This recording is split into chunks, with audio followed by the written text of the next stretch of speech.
The hum of conversation at Il Rifugio, Portland's trendiest Italian bistro, was a soundscape of money and leisure. Silverware chimed against porcelain, laughter bubbled from well-dressed tables, and then my fiancé, Damien, spoke with a clarity meant to be heard. "The wedding is off. I don't love you anymore." Time didn't stop. It crystallized. I felt the collective gaze of the Saturday lunch crowd swing toward our table by the window, the table he'd specifically requested. My fork, laden with chicken parmesan, hovered midair. Damien's friends, seated at the adjacent table he'd insisted on, watched with the rapt attention of an audience at curtain call. My name is Maya. I am 27 years old, and in that suspended moment, something monumental happened inside me. Not a shatter, but a settling, a final, definitive click, like a lock securing. I set my fork down. The linen napkin followed. Damien watched me, his expression one I'd seen but never fully decoded, a blend of satisfaction and anticipation, like a director waiting for his lead actress to deliver the climactic sob. "Thank you for being honest," I said. My voice was steady, a calm pond reflecting his manufactured storm. His brow twitched. This was not in the script.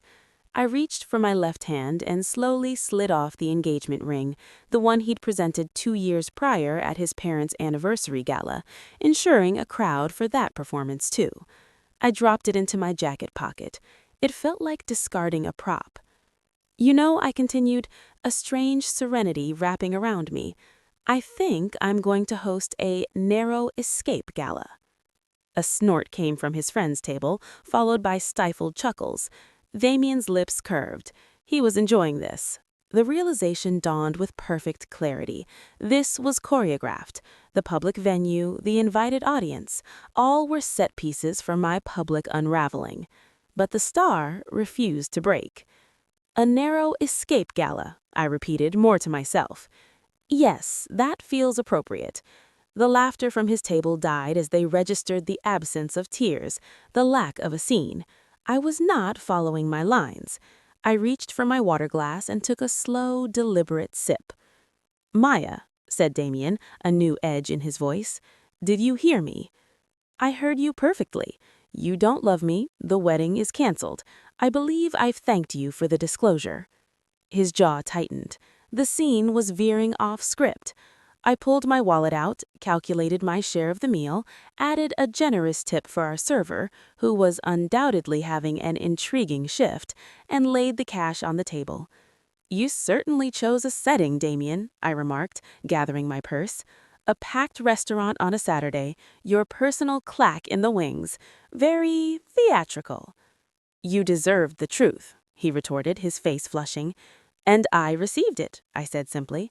"More truth than you intended to div." I turned to his friends, Leo, Marcus, and Ben, their earlier amusement now replaced by discomfort. "Gentlemen," I nodded, "thank you for your attendance today. It's been most illuminating." As I walked to the exit, I felt every eye upon me. But the heat was not shame. It was the warmth of a fog lifting. 4 years. I had given Damien 4 years of my life, and in one meticulously staged moment, he had handed me the libretto to his true character. Not in a fit of passion, but with cold, deliberate intent. The autumn air outside was a bracing cleanse. My hands were steady. My vision was clear. I sat in my car, the engine off, and let the silence hold me. What washed over me wasn't devastation. It was deliverance. My phone buzzed. My best friend, Cora. "How's lunch?" I typed back, "Wedding's canceled. Explain later. But I'm okay. Actually, I'm better than okay." Her reply was instant. "I'm coming over." As I drove away, I glanced back at the restaurant. Through the glass, I could see Damien still at our table, his friends gathered around. He was likely explaining my shock, trying to wrest back control of the narrative. He had no idea. He'd just handed me the key to a cage I hadn't even known I was in. The drive home was a montage of re-evaluated memories. I'd met Damien at 23, a bright-eyed graduate working as an assistant event planner. He was 25, a rising account manager with a smile that felt like a spotlight. On our first date, he'd listened intently as I spoke about my dream of starting my own boutique planning firm. I'd mistaken his data collection for connection. Slowly, my world had contracted to orbit his. My college friends were too chaotic, so I saw them less. My apartment was inconvenient, so I moved. My business plans were impractical, so I shelved them. I'd called it compromise. It was assimilation. The engagement had been another production. He'd proposed at a charity ball his family sponsored, with a photographer happening to capture the moment. It wasn't a question, it was a press release. Wedding planning had been a masterclass in my erasure. I wanted intimate, he wanted a spectacle for 300 essential contacts. I preferred a rustic vineyard, he demanded the downtown Meridian Grand Ballroom. "This isn't just about us, Maya," he'd say. "It's about our future footprint." His footprint. My job didn't require impressing corporate VPs. Cora arrived that evening with wine and a determined look. "From the beginning," she said. I recounted the restaurant, the audience, the staged humiliation. "I knew it," she sighed. "Maya, I've watched you fade for 4 years. The woman who once debated city councilors started asking if it was okay to meet me for coffee. I stayed quiet because pushing would have pushed you away, right into his arms." Her words were a painful validation. Why a public breakup? I wondered aloud. "Control," Cora stated. "He's building a narrative. You're the unstable one he bravely escaped. He needed witnesses to confirm his story." As if summoned, my phone buzzed with a text from Damien. That wasn't the reaction I expected. "We should talk." For the first time in 4 years, I didn't craft a response. I placed the phone face down. "The narrow Escape Gala," Cora said, eyes gleaming. "You're really doing it?" The idea, born as a defensive retort, now felt essential. Yes, but not for him. To reclaim my narrative before he rewrites it. If I'm celebrating my freedom, I'm not the jilted victim. I'm the one that got away. "He'll hate that," Cora grinned. That night, I began the forensic audit of our shared life. In our joint cloud drive, I found a folder, Post-Transition Comms. Created 2 weeks prior, it contained a drafted email to a list of 40 names, his inner circle and key colleagues. Some of you were present today when I made the difficult decision to end my engagement to Maya. I realized we were not aligned in values or life vision. I appreciate your discretion. My stomach turned. He'd written his version of events before the event. Deeper in his sent folder, I found messages to Leo from that morning. "Showtime at Il Refugio. 12:30. I want you there. This will be good." Leo's reply? "Finally. Camera ready." They hadn't just been there, they'd been crew. And then a message to a woman named Sabrina, sent the night before. "Tomorrow, I end things. I know you've been patient. Our new chapter starts soon." Sabrina, a name I didn't know, a chapter I wasn't in. The pieces snapped together with awful symmetry. This wasn't a breakup, it was a transition plan, a coordinated campaign involving an emotional affair, a staged public exit, a pre-written narrative, and a documented breakdown to justify it all. The only flaw in his plot? His leading lady refused to perform her tragedy. The gala. I moved with a purposeful calm. The wedding vendors, whom I'd booked under my name, were surprisingly supportive. The Meridian's event manager, Patricia, offered to convert the non-refundable deposit into credit. "For your next event," she'd said. "Actually," I replied, "I'd like to book it for 3 weeks from Saturday." "What's the occasion?" "A celebration of new beginnings." The narrow Escape Gala was born. The invitations were simple, an image of an open door, light streaming through.